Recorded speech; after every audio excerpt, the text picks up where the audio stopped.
राधे श्याम, ये दो शब्द अटूट प्रेम का हिस्सा माने जाते हैं। भले ही एक दूसरे के कभी हो नहीं सके, लेकिन फिर भी एक दूसरे के साथ ही हमेशा नाम लिया गया। कृष्ण के जन्म, राधा के जन्म, उनकी दोस्ती की कहानियां तो बहुत प्रचलित हैं। लेकिन क्या आप जानते हैं कि राधा की मृत्यु कैसे हुई थी? कैसे उनकी प्रेम कहानी अधूरी रह गई थी?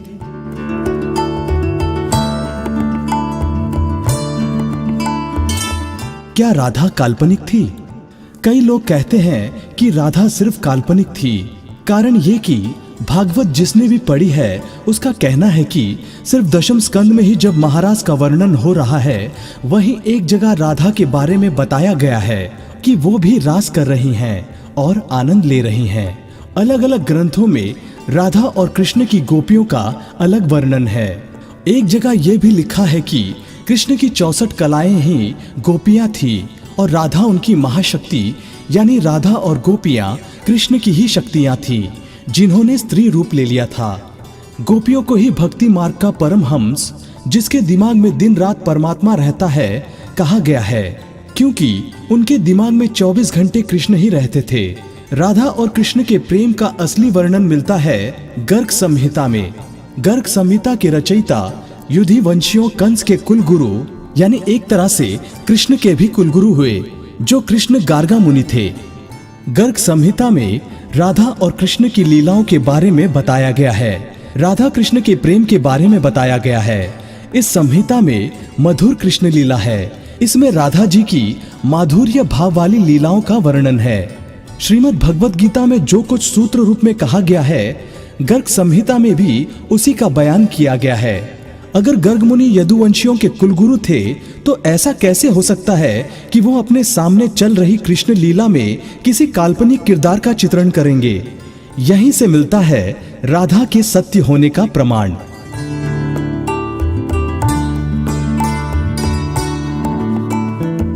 क्या कृष्ण ने राधा को धोखा दिया था? कृष्ण राधा से ये वादा करके गए थे कि वो वापस आएंगे, लेकिन कृष्ण राधा के पास वापस नहीं आए और चले गए। उनकी शादी भी रुक्मणी से हुई। कहा जाता है कि रुक्मणी लक्ष्मी का रूप थी और उन्होंने कभी कृष्ण को देखा नहीं था, फिर भी उन्हें अपना पति मानती थी।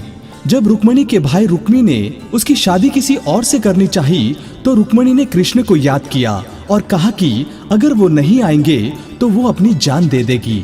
इसके बाद ही कृष्ण रुक्मणी के पास गए और उनसे शादी कर ली। कृष्ण के वृंदावन छोड़ने के बाद से ही राधा का वर्णन बहुत कम हो गया। राधा और कृष्ण जब आखिरी बार मिले थे, तो राधा ने कृष्ण से कहा था कि भले ही वो उनसे दूर जा रहे हैं, लेकिन मन से कृष्ण हमेशा उनके साथ ही रहेंगे।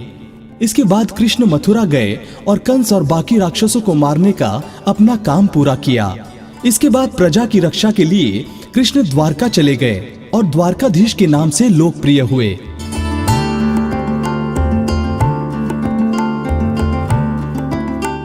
फिर क्या हुआ राधा का? जब कृष्ण वृंदावन से निकल गए, तब राधा की जिंदगी ने अलग ही मोड़ ले लिया था। राधा की शादी एक यादव से हो गई। राधा ने अपने दाम्पत्य जीवन की सारी रस्में निभाई और बूढ़ी हुई, लेकिन उनका मन तब भी कृष्ण के लिए ही समर्पित था।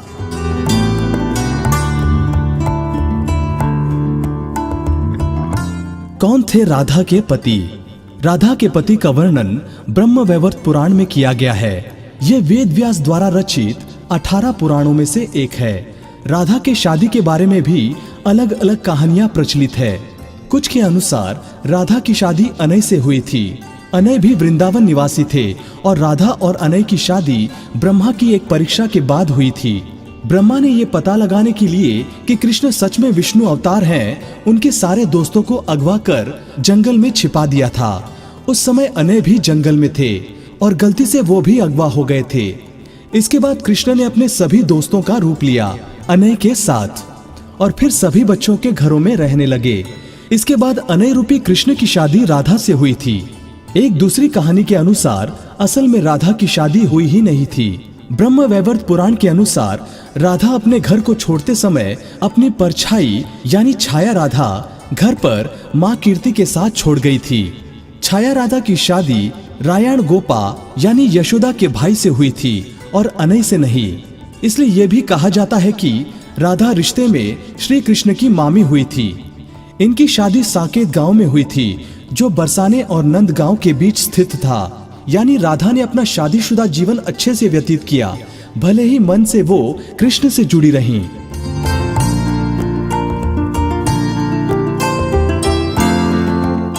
कैसे हुई राधा की मृत्यु? लोक कथाओं के अनुसार अपने जीवन के अंतिम दिनों में राधा ने अपना घर छोड़ दिया था और कृष्ण से मिलने द्वारका चली गई थीं। जब आखिरकार ये दोनों मिले तो दोनों ने कुछ नहीं कहा। दोनों जानते थे कि मन से दोनों जुड़े हुए थे, लेकिन राधा को लगा कि कृष्ण से करीब रहना उस तरह का सुख नहीं दे रहा है जिस तरह उन्हें तब लगता था जब वो मन से कृष्ण से जुड़ी हुई थी। राधा बिना कुछ बोले महल छोड़कर चली गई। अंतिम क्षणों में कृष्ण ने राधा की अंतिम इच्छा पूरी की, जिसमें उन्होंने राधा को सबसे मधुर बांसुरी की धुन बजाकर सुनाई। इसके बाद ही राधा जी कृष्ण में विलीन हो गईं। किसी भी पुराण में राधा की मृत्यु का वर्णन नहीं मिलता।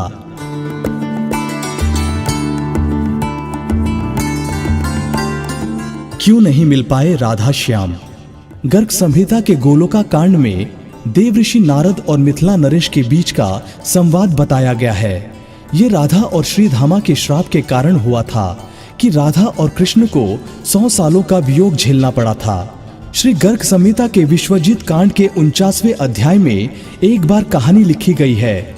कहा गया है कि राधा और कृष्ण 100 साल बाद सूर्य ग्रहण के दौरान होने वाले एक यज्ञ में मिले थे, जो कुरुक्षेत्र में हो रहा था। इस दौरान राधा को योगेश्वर भगवान अपने रानियों और गोपियों के साथ द्वारका ले गए।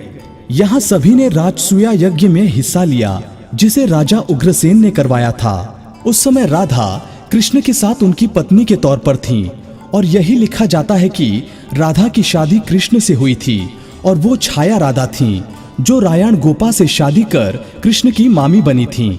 पर सिर्फ इस यज्ञ को ही राधा और कृष्ण की शादी का सबूत माना जाता है।